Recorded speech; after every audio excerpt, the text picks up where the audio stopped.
For Illinois Public Media, I'm Harrison Malkin.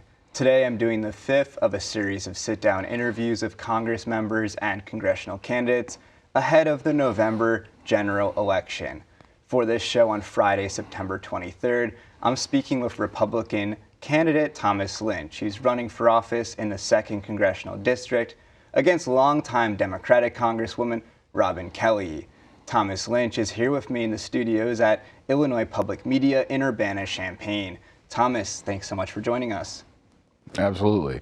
So first I want to ask about your political background. I mean, a lot of listeners and viewers and people in the 2nd District might not know you. So just tell us a bit about you. Yeah, as far as politician background, I am a county board member. I have been since 2020. Before that, it's just been a lot of focusing on politics and kind of dissecting what's in the news and how things are going in the nation. I really enjoy paying attention to politics and keeping a good grasp on it, so I've done that for the last decade. I think it started during the Obama years, I in a more intensive way, I guess. I had an incident where during his 2nd term, I lost a business that I had started running. I ended up living in a garage, and a lot of that was due to the natural gas policies of the Obama administration. It was then that I started really paying attention and getting more focused on what's going on in the nation, what's going on in Washington, and how that can affect the people on the ground. I think in the last 2 years, a lot of people have had the same kind of sentiment, and there's been a lot more focus, a lot more people involved and paying attention. So that's a big reason why I'm here today. So before we started, you were mentioning that politics, statesmanship should be about service, not about a career. So you'd like to shake things up. Is that a correct assessment? I think that's a fair assessment. Yeah, I think this job in Congress, whether it's on the state side or moving on to the federal side, it's supposed to be public service. You know, you're not supposed to have a career out of this. I don't necessarily like the fact they get pensions at all. It's supposed to be service, not a career. And that's one of the big reasons why I'm jumping in, try and push some of the people that maybe have gotten complacent or lost a little bit of their focus of why they're really supposed to be there. And so this is a tough matchup. I mean, you've got a longtime Congresswoman in Robin Kelly. How do you see your role in this, and what do you think about this matchup? She's had a pretty strong seat for a while, and it seems like she still has a pretty strong seat.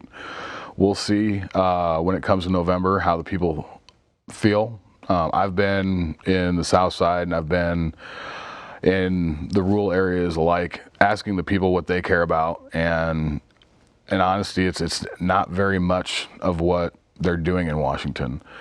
There's a lot of issues with contracting in Southside Chicago. There's a lot of issues with inflation and gas prices in, I'd say, everywhere.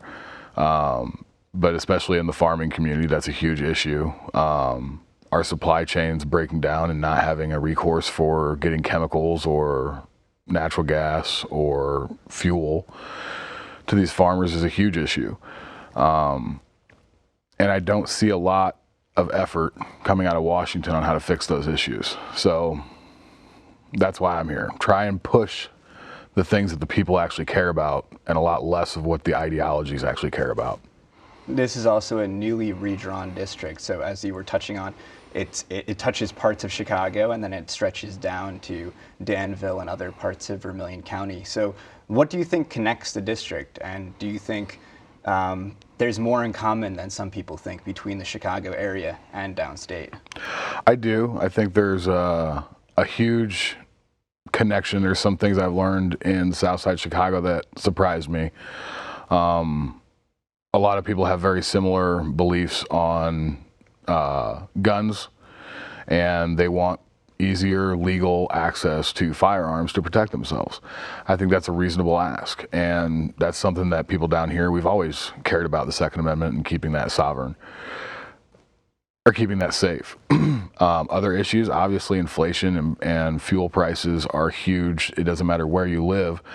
As long as you're not making $200,000 a year like most of the people in Congress do, the people on the ground are actually affected by that. You know, like I've said through the primary, I've said it through the general, when milk goes up 5 cents, the people in Washington, it doesn't affect them. They may notice it, like, oh, gas went up, or oh, fuel or food went up.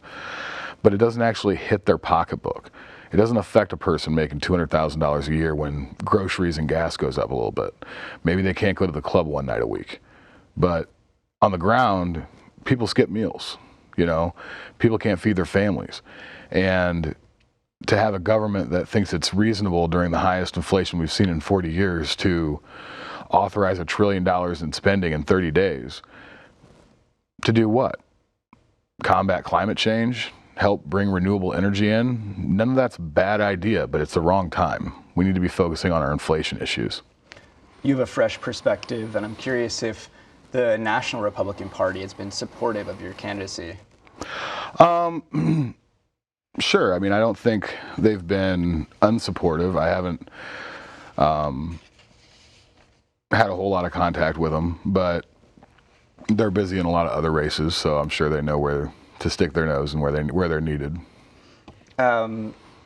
Which Republican leaders do you align yourself with? I know you retweeted something by Marjorie Taylor Greene, and then we also have plenty of local Republican politicians. I like to kind of distance myself from anyone who's been there for more than 10 years. Not necessarily because I like or dislike their policies, but because I don't think they should be. You know, I think we need term limits. So maybe that's why I look at some of the things Marjorie Taylor Greene has said, or some of the things she's done. There's a Timcast episode of her where she actually sounds pretty good, which is surprising because on the media you'd think nothing other than she's absolutely crazy. But you know, when you actually listen to what she wants to do and what she's doing in Congress, some of the things make sense. Some of the things I would align myself with. One thing that she does is she requires a roll call vote on anything she presides over, or not presides over, anything she's a part of. And I think that's amazing. You know, we should have accountability for what our Congress is voting for and against. You know, if the liberals have an agenda and they want to push it through, they can push it through with a voice vote, especially in the House where they had such a high majority. They don't need a record of who voted yes and who voted no. Well, when you force them to bring that record to the forefront, you force them to actually put their name to paper, some of those votes actually don't pass because people don't want their name connected to that. A blanket yes is a lot easier than putting your name on something. So things like that she does in Washington, I'm very supportive of. I think that's great. There's other things, you know, maybe I don't think are the greatest thing, like drawing articles of impeachment however often she has done it. Maybe not the best course of action. It makes a point. I see what she's trying to do. It's not affecting anything, I would say. Other people I like Rand Paul, but he's been there for longer than 10 years, I believe. And yeah, I kind of have my pros and cons with everybody. I wouldn't say I pick a group of people to align myself with. I'd say the Freedom Caucus is a very supportive group I would push for. Right, that was actually my follow-up question, if you'd like to be a part of the Freedom Caucus in Washington. Yes. So what attracts you to a group like that? They're backing by the Constitution. You know, they want to maintain the integrity of the Constitution, and everything they do is for that purpose. That's something I can stand up for. You know, that's something I can stand up along with and learn and give insight when I can. You know,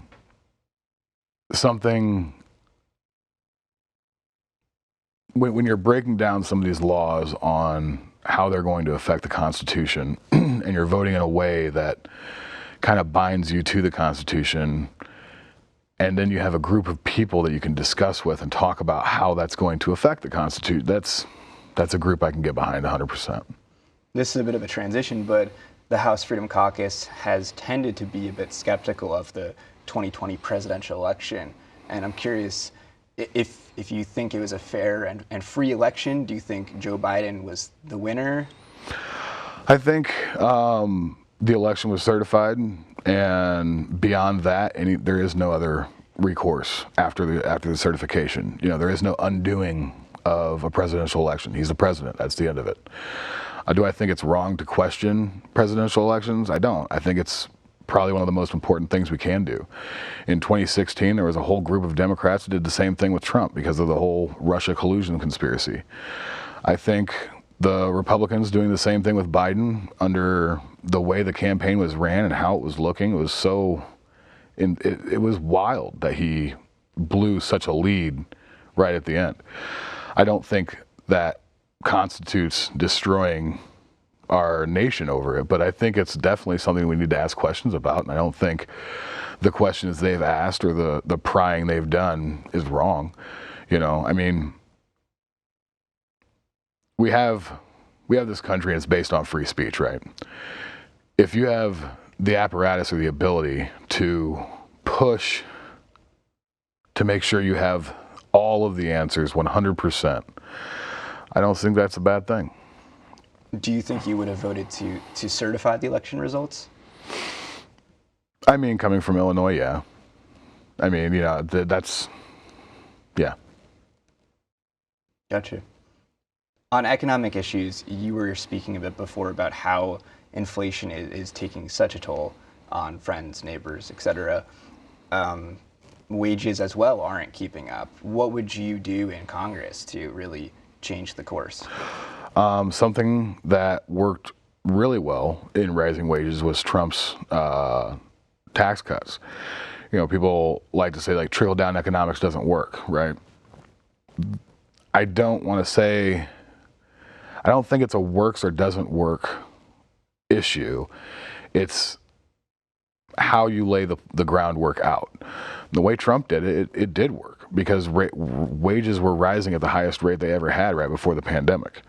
And I attribute a lot of that to Trump's push and giving money, or not giving money, but not taking money, I should say, away from maybe not the mega corporations as much as the small business owner, who in effect are all kind of lumped up into the same group. A lot of that bracket, that bottom level, it's not the same as the top side of it, I could say. You have issues where a small business brings in $10 million a year.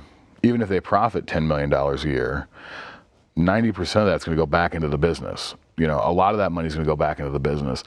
People don't realize that business, maybe not 10 million, we'll say $1 million a year, in revenue. That's your small grocery store in a town of 1,000 people. That's your small gas station. That's a small business. But people see $1 million and they think huge, Walmart level corporation, and that's not the case. That's with the B, So I think that's a good way to help raise wages during inflation. Cutting taxes, maybe not the best course of action. I've read a handful of things about how that can be counterproductive. But one thing we can definitely do to help ease inflation is, I wouldn't say pressure, but at least make our voices known that the Fed's not doing enough. And they have to know that. Like, they've been raising interest rates 75 basis points for, I believe this is the third month in a row. It might be 4. I can't remember when it went from 50 to 75 now. But we just got another report. Inflation is still going up. It's not topped out. And we just raised another 75. Well, obviously we know that's not enough. We need to turn the curve and bring this back down. We're 2 years of inflation topping out at 14%. When you add it, because it's year over year, not month over month. And that number is not helping things, and the Fed's not helping things by, I guess, dragging their feet.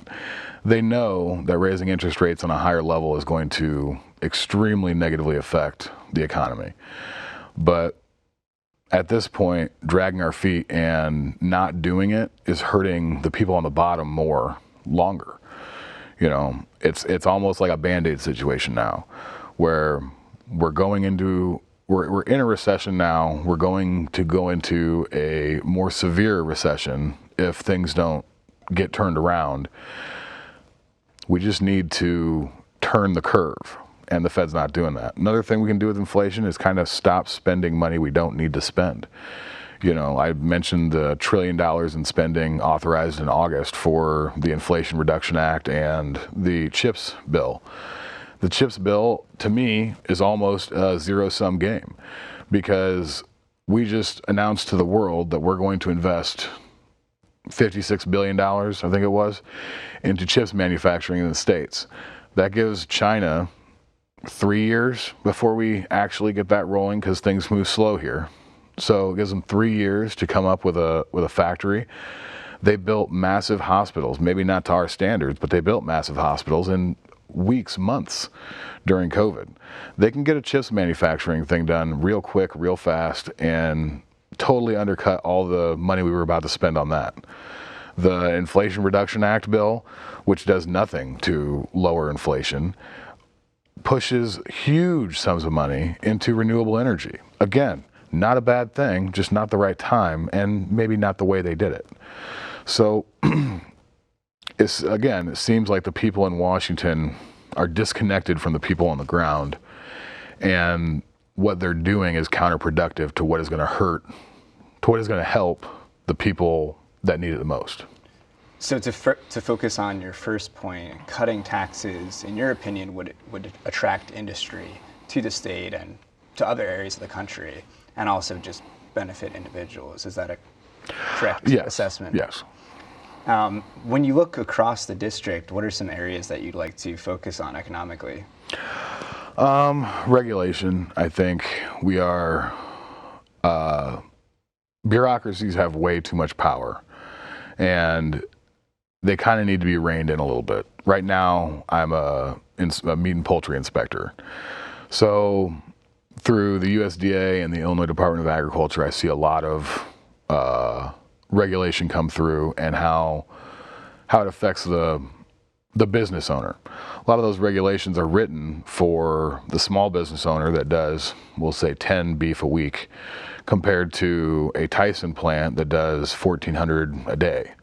You know, those regulations are all blanketed across the board. It makes it very hard for a small plant to operate.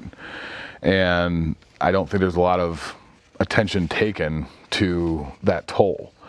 So regulation is a huge one. I think that needs to be addressed. That would help everyone from the north side to the south side of this district. I think getting inflation under control and trying to help get fuel prices reined in would help this entire district.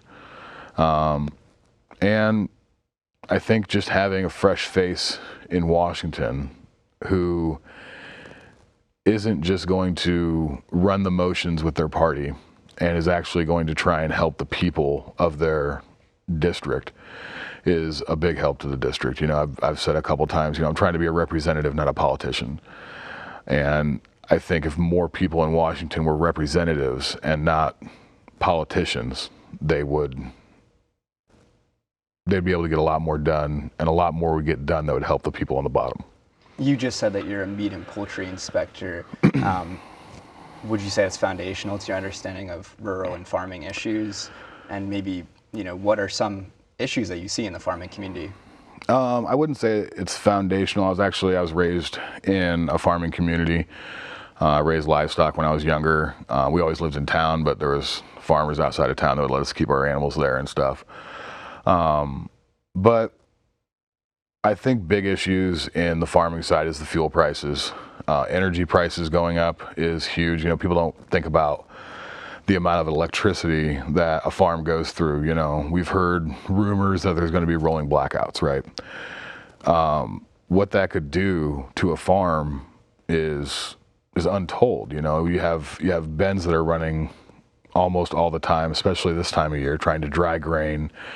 And you have livestock that need water heaters in the wintertime. They need fans in the summertime to keep flies and stuff away.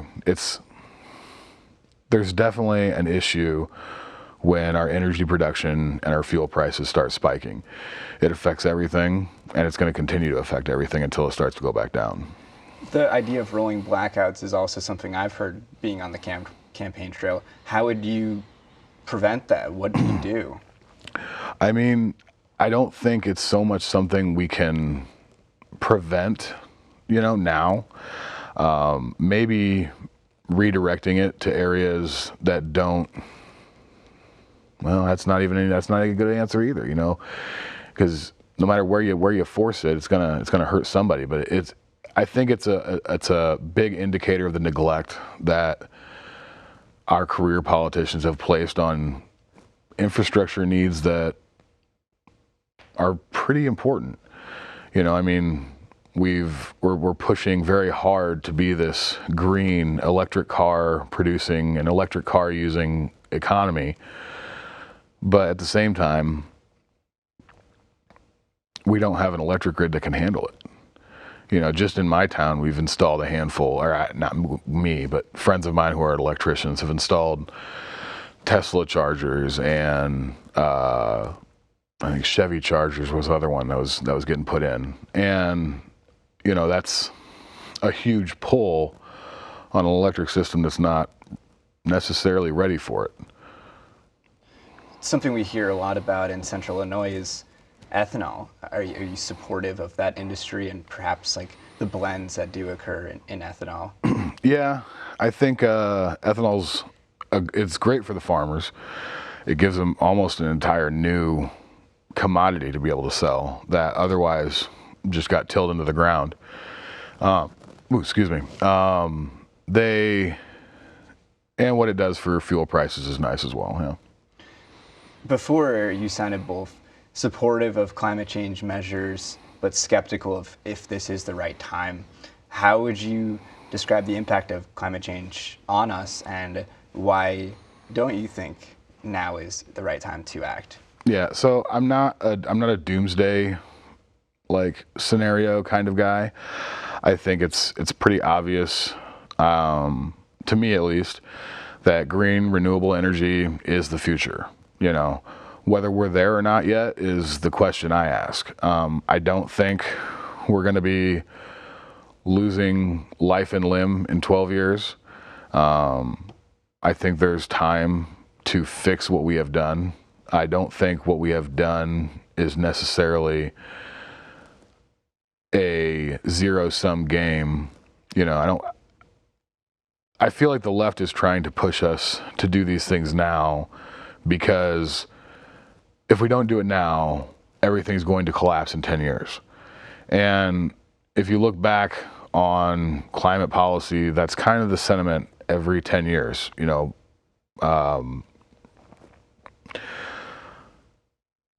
Al Gore said the exact same thing when he was running for president, and I believe he gave a 10-year time span for the end of the world as well. But yeah, renewable energy is great. It's going to be the leading energy indicator probably sooner than we think. Solar power is definitely there. It wasn't, 5 years ago, I looked into doing solar on my roof. Didn't make sense. Couldn't get this done. Couldn't get that done. The panels weren't as good. They had hexagonal roads they were making. I don't know if you'd ever heard of that. They were doing these panels where it was just a solar panel, but it was going to be the road. And it didn't work. It didn't produce enough to make it cost efficient.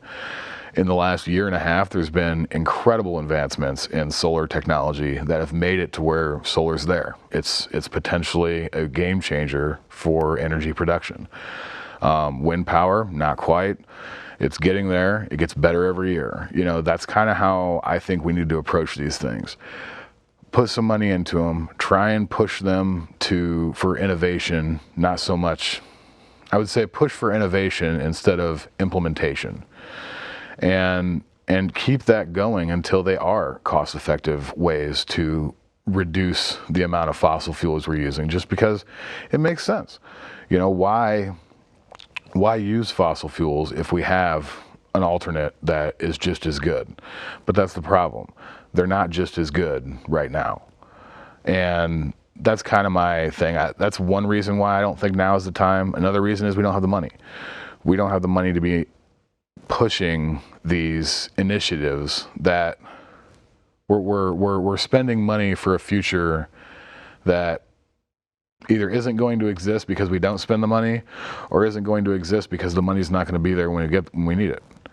So it's kind of like, hold off on these big idealistic ideas of the future, and let's worry about right now, because right now we're in kind of a crisis and we need to work on it. I think another part of this crisis for a lot of people is gun violence. And it does seem like you are in support of the Second Amendment, just based on you going to some homes in the south side of Chicago and talking to voters that were supportive of gun rights. How do you reconcile those two issues? I mean, we have gun violence, and you also have your stance on guns. I think when you look at the numbers, the gun problem isn't a problem. You have a small amount of homicides that are not even equating to the amount of people that are killed with a rock or tripping down the road. You know, the amount of deaths by complete accident, or what was it, by rock, I believe it was, or blunt object, is far outweighs the amount as there is gun violence. I think personally, if you opened up some of these rules, or not rules, and these laws they've tried to pass, you know, since the Parkland massacre, we've done bump stock bans, we've done trigger assembly bans, we've done ammo capacity bans, we've opened up more areas to be gun free. So many things that we've done to limit what a normal person can buy, because some of those things I had, you know, I don't anymore, but I had a bump stock.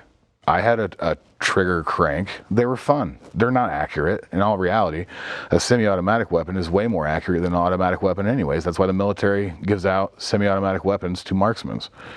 It's But there's been over 300 mass shootings this year, according to the Gun Violence Archive. That's not a concern for you? No, because if you look at those numbers, most of that's gang violence. You know, a mass shooting constitutes anything over 3 people being shot. Is that correct? I think over 2 people. Over 2 now? 2 or 3. So that's interesting, because like 6 or 8 years ago, it was 5. And then after Parkland, it was 3. And now it's apparently 2. So how is 2 people getting shot a mass shooting when only 3 people are involved? That's not even a mass. That's not even a few.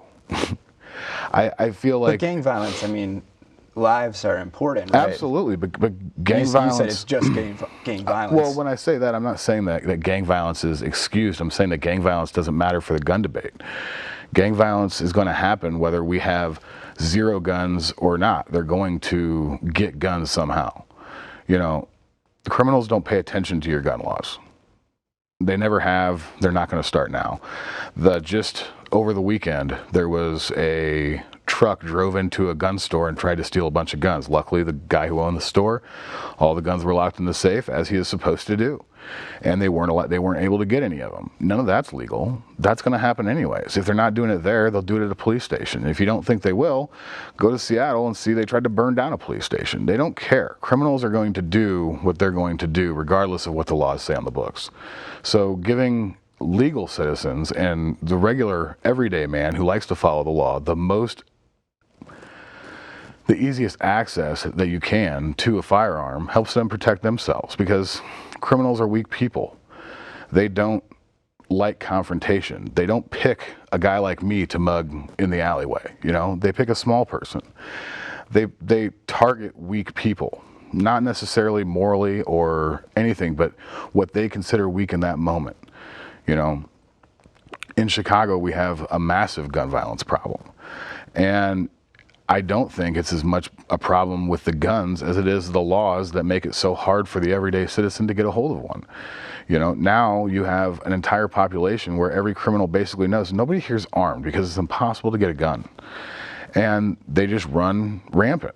You hear every once in a while of a guy with a gun stopping either a mass shooter attempt or a crime in progress. But it's not the gun's problem, it's the people, you know? Right. So to your point, basically, in Chicago, for example, if it was easier to get a gun, a good guy with a gun could stop some of those mass shootings or gang-related incidents that you were describing. Not necessarily to the point, but that is a possibility that could happen. You know, that's not the end goal. Obviously, we want the police to be able to stop that person before he gets there. But the crime when it comes to guns isn't going to stop because we take away the guns. Isn't going to stop because we pass a law about capacity magazines. That stuff does absolutely nothing to stop gun crime and only makes it harder for law-abiding citizens to get a hold of weapons to protect themselves and their family. Would you support any gun control measures, red flag laws, for instance? Red flag laws are tricky, so this kind of gets into the constitutional side of it. You know, I like it in premise. You know, I understand that there are people in our communities that we see and we're just like, man, that guy should not have a gun.